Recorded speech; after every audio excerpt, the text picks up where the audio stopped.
8:47, time for the papers now with journalist Andy Jones, broadcaster Claire Muldoon. Morning, you two. Good morning. Let's have a look at The Guardian, Andy.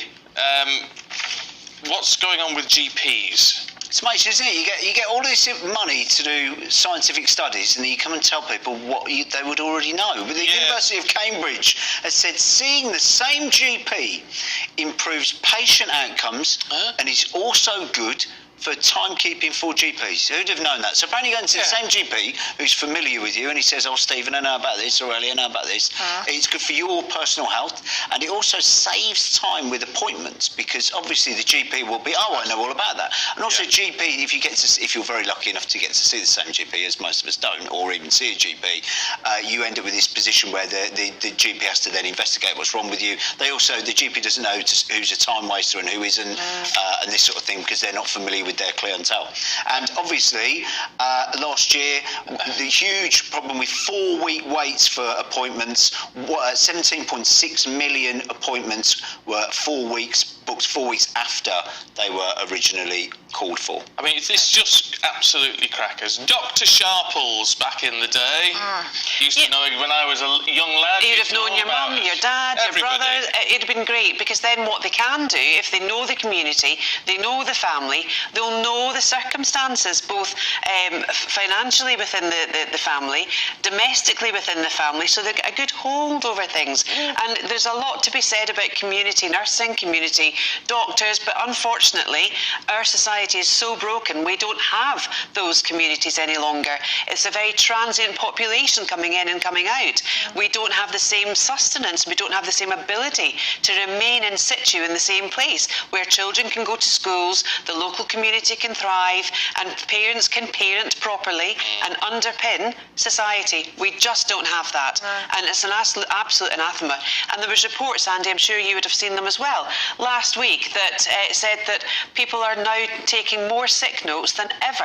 They're just not turning up to work. Fit notes. Well, fit notes they're called now, you know, which is ridiculous. Are you fit to work? Well, I'm sorry. You shouldn't be working from home. Get into the office.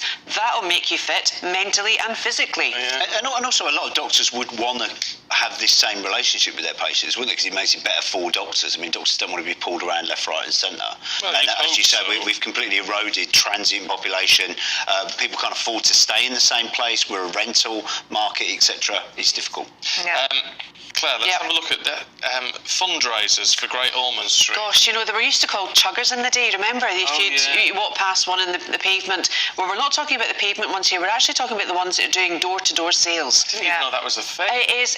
I mean, reading this report from the Times here, there was the investigative reporter went undercover and was trained. You know, Great Ormond Street Hospital have enlisted the help of a tertiary provider in order to raise the charity funds. I'm sorry, when you pay money to charity, you expect the money to go there. This isn't. This is going to the company that run training for people, and they're working on commission. Now, it's such an, I mean, I've banged on about 0-hour contracts. I'm so not a fan of those. I don't like people being paid on commission basis, because it's then motivated by money and sell. And charity is supposed to start from home. But Great Ormond Street Hospital was actually said, they've actually come out and said, oh, we wanted to raise £100 million a year. That's what happens when places of public trust and viability are actually strangled by money and the lack of it, that they have to use charity to supplement their income. I mean, that's wrong on so many levels. It's not Victoria, Britain here. But all of those people who stop you in supermarkets and all the rest of it, they're all on commission. Yes. It's all run by separate companies. I should say on this one, Great Ormond Street said they're concerned by these findings and have promised to It's more than just a private entity that's training these people. They're also training the charity workers to look like they're crying when they come to your doorstep. They're teaching them techniques to sort of milk extra money out of the elderly. One lady that was interviewed by the Times who was doorstepped by these people said she had to say no 4 times before they left. Just don't answer the door. This is a sort of harassment. Just don't answer the door, and if you want to give to charity, give them to it directly, not from these blighters that are coming around your house annoying you. Well, it's the best advice, isn't it? I mean, precious selling techniques when it comes to charity. You shouldn't find the same sentence. No, it's not. Should you? Not. No, not good at all. Do we have time for one more story? Yes, we do. Claire, the world's oldest dog, please. Oh. It's been stripped of its Guinness World Record. It has. Bobby was apparently 31. I don't know if we've got a visual. And for those listening on radio, yes. He was in Portugal. He died in October 2023 at the age of 31 and 165 days old. His breed, a livestock guardian dog, has an average life expectancy of 12 to 14. Now, the Guinness World Records are they're very on it. And, you know, they don't like to have any claim of misconstrued truth at all, and they're very competitive. So we can't... See Bobby on the screen now. Looks a little bit like a mix. Maybe a bit of lab in there. He's a mastiff. Oh, it was a mastiff. Massive mix. Exactly.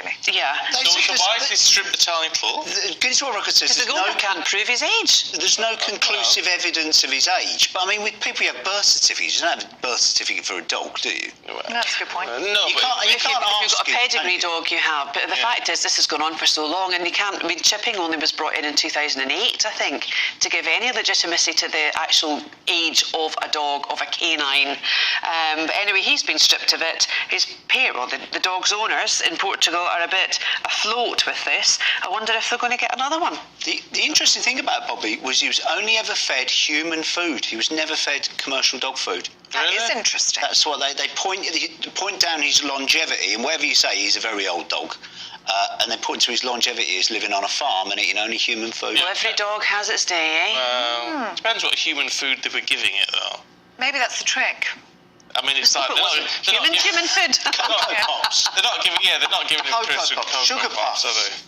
they? I mean, that's Bag of Doritos. not careful. Did you know raisins are deadly to dogs? I didn't, but I knew chocolate was. Yeah. How's yours going? Oh, very well. Very Lovely. Well. But he did eat a mince pie. Eat the at cat. Christmas. Did he eat Timmy? Got up and we had to take him straight to the vets, and it was like, get him straight down here. Oh, no. And it was they had to induce. Because of the sugar? Induce. No, it's the raisins are poisonous. Deadly Oh. to them.